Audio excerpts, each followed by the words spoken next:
Hi friend नमस्कार। भारत में विभिन्न प्रकार पनीपरिया चाष करा जाए आउ तार पूरा व्यवहार मध्य करा जाए। से पुणी गछर फल हो बा फूल कि पत्र। सेहीपरि कलरा आम अति परिचित। यह आम परिवा आकार व्यवहार करिथाउ। कलरा एक लता जातीय गुल्म।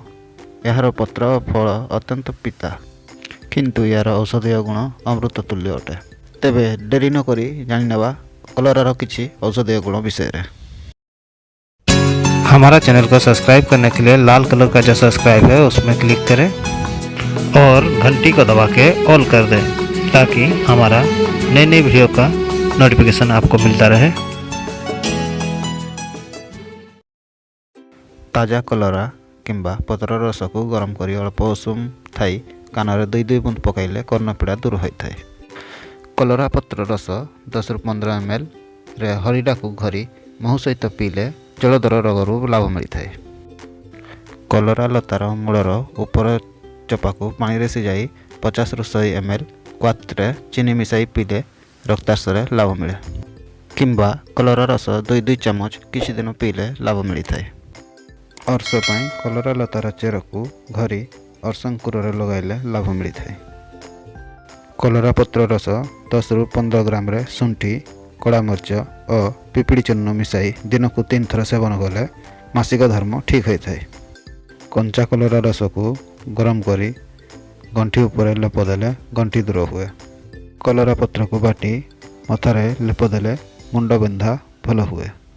पाटी रे छाली होइतिले कलरा पत्र रस और मुल्तानी मिट्टी को तुड़ारे नहीं पाटी भितरे छाली रे लगाइले छाली ठीक होता है।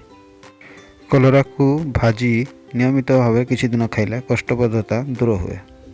छोट छुआ को झाड़ा और कुर्मी हेले कलरा और कलरा पत्र रस 1-1 चामच करी पियाइले पिलांको झाड़ा सफा हुए और कुर्मी नष्ट हुए।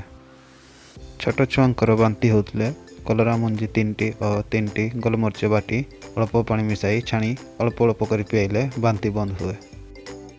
कलरा रस 2-2 चामच मात्रा रे नियमित भाव पीले समस्त प्रकार चर्म रोग रे लाभ मिलता है।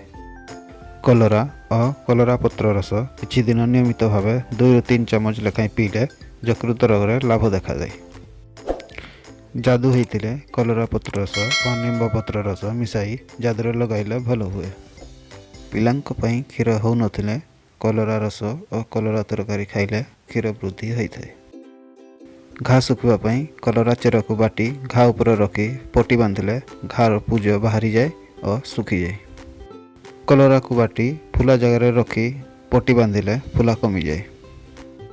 मधुमेह रोगी प्रतिदिन कलरा रस 10 ରୁ 12 ग्राम लेखाएं सेवन कले लाभ मिले किंबा कलरा को सुखाई चूर्ण करी 3 ରୁ 6 ग्राम लेखाएं पानी किंबा महू सहित खाइले लाभ मिले।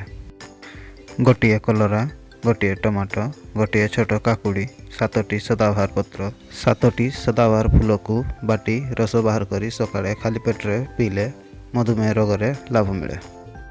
पाद जड़ापोड़ा कलरा पत्र रस पाद तलिपारे लेप देले पाद जड़ा और पोड़ा बंद हुए।